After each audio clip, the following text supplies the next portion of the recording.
All right. 5-3, day 2. You may have thought it weird in the directions of your assignment for today that it said to find all 6 trigonometric functions or trigonometric ratios, but you only knew the 3. You knew sine, cosine, and tangent. There are 3 more. I kind of consider them close cousins to each one. The way I actually do it probably quite different from how a lot of other places teach it. Obviously for sine, cosine, and tangent, we have SOHCAHTOA. Some people in the past have tried to make one for secant, cosecant, and cotangent, but then it just gets confusing. All right, and so what I do is I just remember which one it's paired with, or which one I consider its cousin, so to speak. For example, secant is another word. It is actually paired up with cosine, and all it is the reciprocal of cosine. So you take that answer, flip it over. That's all you got to do, because that's what 1 over something means. Take it and flip it over. Now, it would be nice, because you see here is cosecant. Okay, and the abbreviation for that, by the way, is this, because the COS was already used for cosine. All right, so cosecant is abbreviated that way. Is paired up with sine. It would have been really nice if they could have had the letters the same. You notice how secant, that starts with S, is paired up with cosine? Wouldn't it have been much easier if it paired up with sine? Then they both would have been S's, right? But then it's easy enough to remember that it doesn't match up that way. That secant matches up with cosine. Cosecant, be nice if it started with C, what it pairs up with, right? But cosecant actually pairs up with sine. Again, just the reciprocal. I think cotangent pretty much speaks for itself. Cotangent is paired with tangent. Okay, that's maybe in some cases the easiest one to remember which one it's paired with.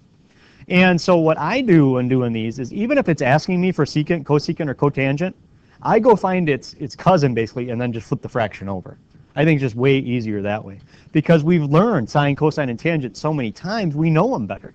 And so which one's paired up with secant then? If we're going to do this one, we have to look for cosine. And this one's cosecant, so we're going to look for sine. And this one's cotangent, so we're just going to look for tangent. But then we go ahead and we look at our triangle, and, well, we've got the 2, we got the 5, but we're missing segment AB. And so we have to go find that, but it is a right triangle. Remember, that's when these will work. Same with sine, cosine, and tangent, that's when these will work. And so we have to do Pythagorean theorem. And so basically we've got 2 squared plus, we'll call it x for now, I suppose. X squared equals 5 squared. Agreed with that so far? Because we're finding the missing side. Because we need to find that side before we can find all these fractions. So this is what, 4? Should I take the square root now? Is that a good idea? Not right now, no. Let's move the 4 first. And how are we going to move it? Subtract it, right? So in other words, x squared equals how much? 21. So you take the square root. So down there is the square root of, does that break down at all? Simplify, anything like that, square root of 21? No, that's pretty much stuck where it's at, right? That's all right. Now that I know that, now let's go ahead and figure out what we've got going on. So cosine, now we're talking about angle A. So 2 would be described as what? Opposite, adjacent, or hypotenuse? It's opposite. 5 is described as hypotenuse, and then this one is adjacent if we're talking about angle A. And so first thing we're going to do is find cosine. Well, if we're sitting here, remember SOHCAHTOA.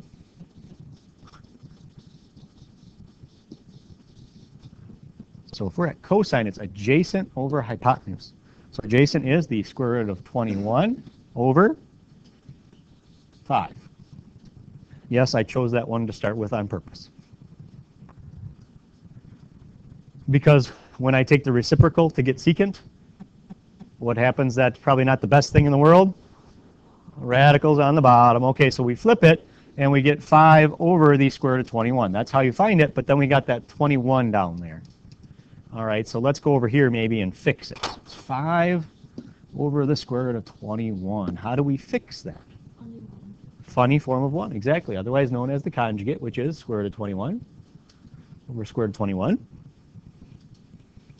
Can that 5 on the top go into the square root of 21? No, it just stays out there. That's right. And basically, square root of 21 times the square root of 21, that's just 21, right? That's the whole reason we do that anyways, right? It's so that it goes away. All right, so this answer ends up being 5 square root of 21 over 21.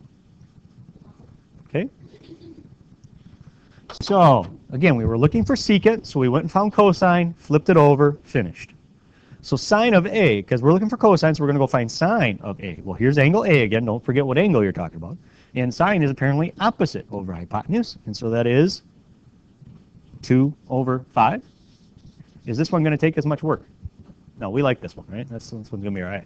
So cosecant, you got to flip that over. It is 5 over 2.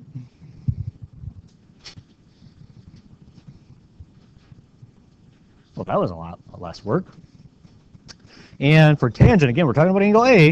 And again, we're looking for cotangent, so find tangent first. Tangent is opposite over adjacent, so 2 over the square root of 21. Now, here's what I've seen people do in the past. Everybody's attention up here. People see 2 over the square root of 21, and they do the conjugate to that. What are we really looking for here? Did I ask you for tangent in this problem? No. If you're looking for cotangent, aren't we going to flip this thing over? So is there a problem once I flip it over? No, so don't waste your time doing the conjugate, because you know what's going to happen? Once you flip it over, you're going to have to do the conjugate again to get right back to where you started, pretty much. So let's just go square root of 21 over 2. Once you flip it, there's no problem. Okay? Do you have any questions about how to find secant, cosecant, or cotangent if given a triangle like this? No? Okay, so if we're looking for secant, which one am I going to look for again? Which one's pairs up with secant? Cosine. Which one's paired up with, excuse me, secant is cosine. Cosecant is sine. Cotangent is tangent. So those are the ones I would find first and then flip them. Why don't you try that right now on your own?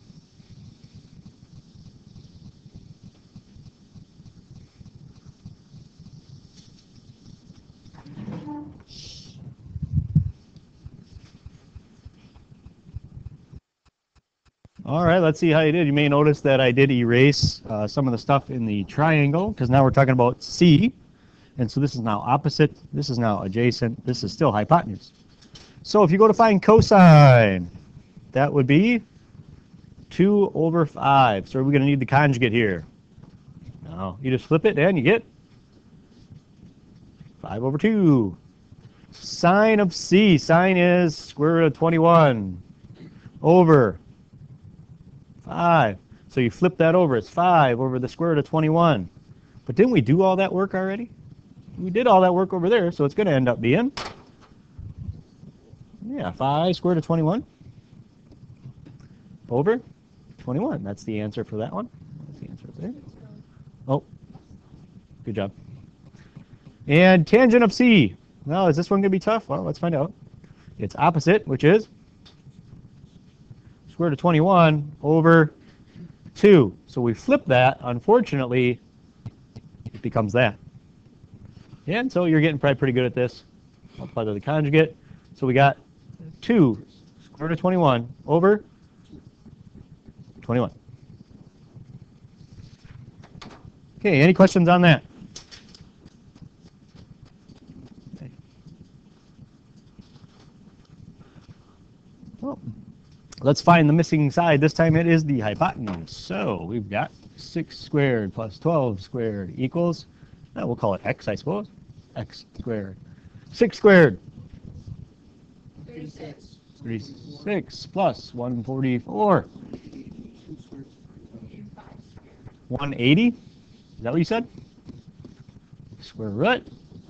Is it okay to, in that spot, leave square root of 180? Why is that not okay? Oh, it breaks down. Okay, so over here we've got the square root of 180.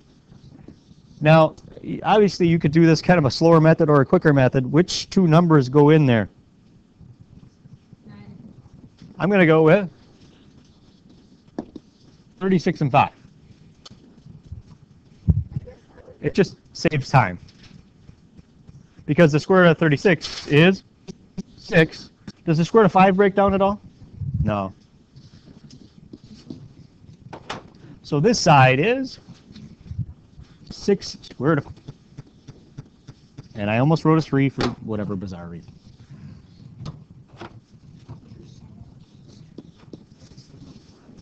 Okay. So for secant of A, we're going to look for cosine and then flip it. For cosecant, we'll look for sine and flip it. For cotangent, look for tangent and flip it. And why don't you go ahead and try that now?